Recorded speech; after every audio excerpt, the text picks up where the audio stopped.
Night fell like a blacksmith's hammer over the prairie. Wind carried the stink of whiskey and smoke as the old clapboard house groaned in the dark. Boots struck the porch, heavy, angry, each step a warning. Inside, Clara shrank against the wall, 20 years young and already older than her years. Her stepfather's shadow spilled long across the floorboards, a jagged silhouette against the flicker of lantern light. He kicked the door wide. "You think you can hide?" His voice rasped like sandpaper. Clara clutched her mother's silver locket. "Please, don't. Don't." He spat the word, whiskey slurring the edges. "Your mama's dead. All that's left is what I own." The lantern swayed, throwing firelight across his scarred knuckles. He ripped the poker from the hearth, sparks leaping as if to flee. "You lost everything at the table," she whispered. "This isn't the way." His eyes blazed. "I lost because of her, because of you." The poker slammed against the doorframe, splinters raining like dry rain. Outside, coyotes howled to the rising moon. He seized Clara's arm, gripped like a vice. She gasped as pain flared white-hot. "Let me go!" He dragged her through the doorway into the cold night. The prairie wind cut sharp, carrying the first acrid whiff of smoke. Behind them, a faint crackle rose to a roar. The house, her mother's house, blazed sudden and bright, a cruel sunrise in the dark. Clara twisted, horror swallowing her breath. Flames licked the windows, devouring curtains and memories alike. "You said it needed an ending," he hissed. "No more past, only what I say." The sky burned orange on his weathered face. He shoved her forward, bare feet tearing on gravel, sparks raining from the firestorm behind. "You can't own me," she said, voice low but steady. He yanked harder, nails biting her skin. "Girl, you don't know the desert. You'll wish you'd never been born." The wind car. Ride the smell of ash and sorrow. Above, stars hid behind smoke. Narration bled into the night like a quiet oath. In a land where law was dust and mercy a rumor, evil wore a man's face. But even in the darkest hours, the prairie kept its own secrets and its own reckonings. The sun rose hard and merciless. A white coin dropped onto an endless anvil of sand. Clara's eyelids fluttered against the glare. Rope bit her wrists where her stepfather had tied her to the splintered post of an abandoned corral. Wind hissed through the dry mesquite, carrying the stink of horse sweat long gone. Her lips cracked when she tried to speak.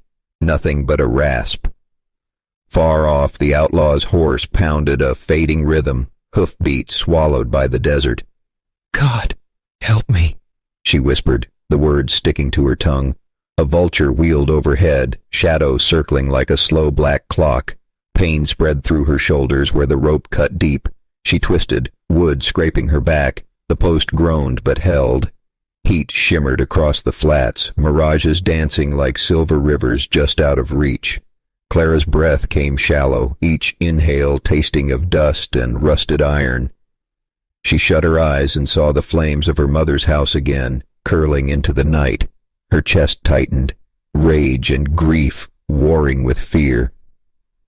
Footsteps? No, only the sigh of wind. A low croak from the vulture above, closer now. She forced her voice out, cracked and thin. "I will not die here." Her wrists bled as she twisted harder. The rope bit back, cruel and unyielding.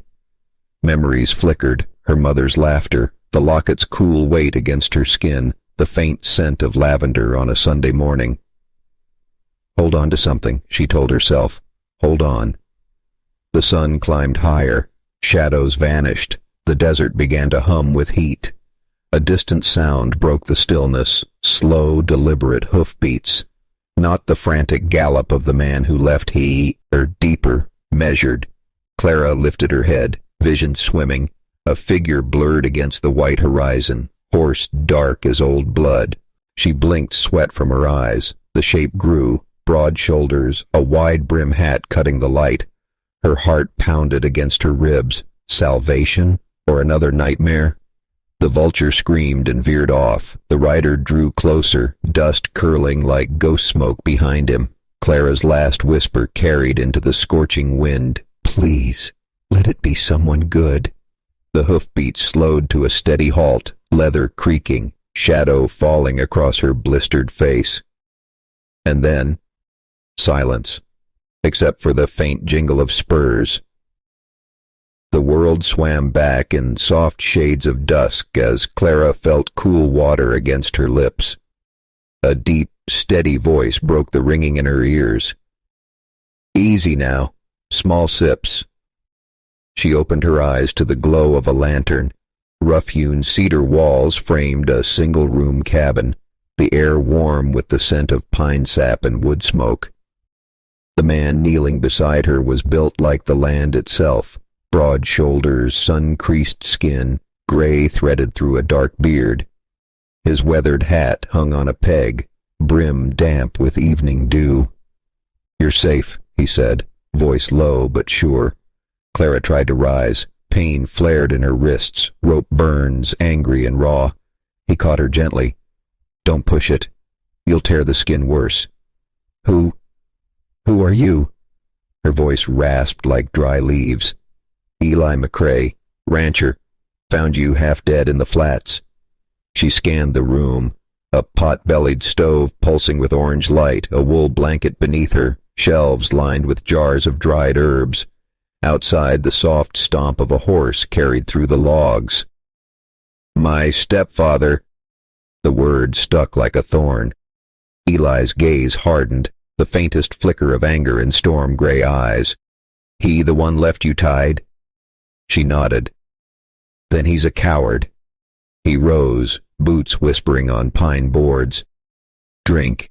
Eat when you can. No one's finding you here tonight." The lantern light trembled across the cabin, painting his shadow long and strong on the wall. He worked, with practiced calm, grinding herbs, mixing a poultice, wrapping her wrists in clean cloth. Clara watched, half dreaming, as the steady scrape of his knife on a wooden board became a kind of music. Outside, the desert wind moaned like a distant hymn. "You came from the east?" he asked. "Yes." Her eyes burned. "He burned my mother's house." Eli's jaw tightened. "I'll ride at first light. Sheriff needs to hear this." Fear flickered through her. "He'll come back." Eli met her gaze, calm as a stone creek. "Then he'll find me waiting." The stove popped, embers sparking like tiny stars. For the first time in days, Clara felt warmth that didn't hurt, a fragile promise glowing steady against the endless dark of the frontier night. Twilight stretched across the prairie like a bruise, painting the horizon in bruised purples and smoldering gold. Clara sat near the cabin door, blanket around her shoulders, as Eli McCrae cleaned his rifle, the metal singing faintly under his calloused hands. The wind shifted, carrying the faint stink of smoke and whiskey. Clara's heart thudded, shadows flickered across the distant ridges. "Someone's coming," she whispered, gripping the blanket tighter. Eli's eyes narrowed, scanning the horizon. "Don't move. Watch." The silhouette appeared first as a smear against the dying light, a horse kicking up dust. Then the shape sharpened. Broad shoulders, brimmed hat, a crooked stance that made her stomach twist. Her stepfather. Alone at first, then the glint of a rifle caught the last rays of sun. "Not again," she breathed. He stopped at the edge of the clearing, eyes like coal.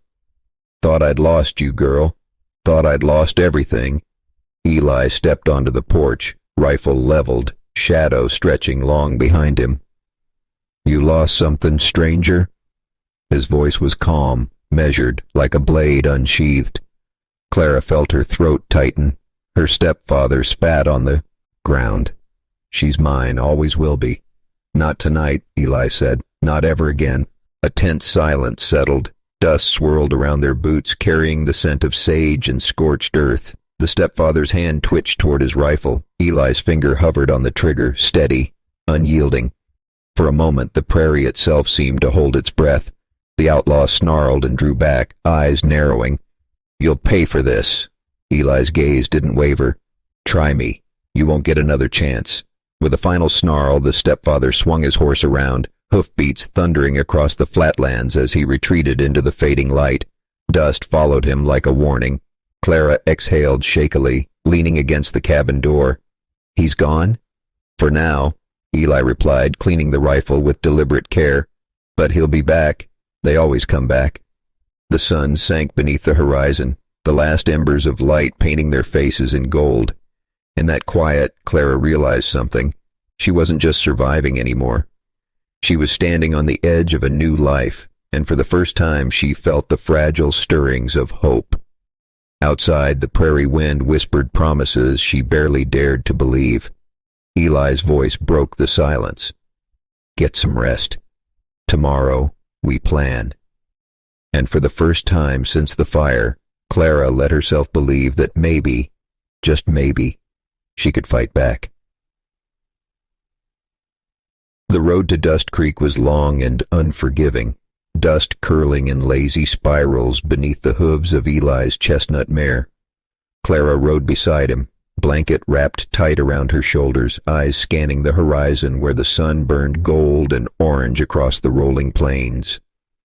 Her wrist still stung from the rope burns, and every jolt of the horse reminded her of the desert's cruelty. Yet beside her, Eli rode steady, boots snug in the stirrups, hands loose on the reins, a rock of calm in the shifting heat.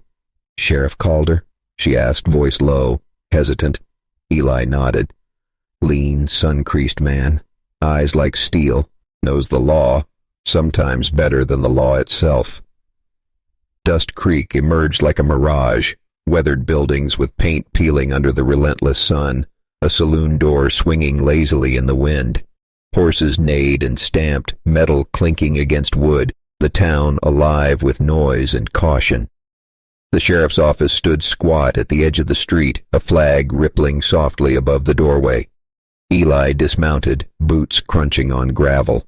Clara followed, heart pounding in her chest. Sheriff Calder was all angles, thin face, sharp eyes that missed nothing. He didn't flinch when Clara told her story, only leaned back in his chair, fingers steepled, listening. "She's telling the truth," Eli said, voice firm. "He's wanted for arson and assault. He won't stop on his own." Calder's eyes darkened, weight settling in the room like a storm. "Men like that, they don't quit until the law, or death, catches them." Clara swallowed hard. "He'll come back. I know he will." The sheriff nodded, slowly. "Then we make sure he doesn't. But the law moves slower than revenge." A faint clatter drew their eyes to the doorway. The town preacher stood there, lantern in hand, casting warm light across Clara's face. He offered a gentle nod. "Blessings, child. You're safe now. At least for tonight." Eli rested a hand on Clara's shoulder. "We ride at first light. Sheriff Calder will want a full account. Then we plan. He won't find you alone again." Outside, the wind lifted the scent of sage and distant rain. The town's dust shimmered golden, a fragile promise after the harsh desert blaze. Clara's chest rose with a cautious breath. Fear still lingered, but hope had begun to seed. As she looked at the horizon beyond the town, she whispered to herself, almost inaudible, "Justice. Maybe it's coming." And for the first time in days, she felt a spark of certainty that the law, like the sun, could rise over even the darkest of nights. Night fell like a black shroud over the ranch. The prairie was silent, save for the distant cry of a coyote and the whisper of wind through dry grass. Inside the cabin, Clara sat on the floor, knees drawn to her chest, watching the flicker of the fireplace. Eli moved like a shadow, checking locks, loading rifles, and whispering instructions that clung to the air like smoke. "They're coming," Clara said, her voice trembling. Eli's eyes didn't waver. "I know." The moon had hidden behind thick clouds, leaving the valley in near total darkness. Outside, hoofbeats broke the stillness, slow at first, deliberate, then multiplied. The stepfather had returned, not alone this time. 3 drifters flanked him, torches cutting through the black like jagged stars. The smell of fire and whiskey drifted across the porch. Clara shivered, gripping the silver locket that hung against her chest. Eli motioned her toward the corner, rifle cradled in his arms. Stay low. Watch the shadows.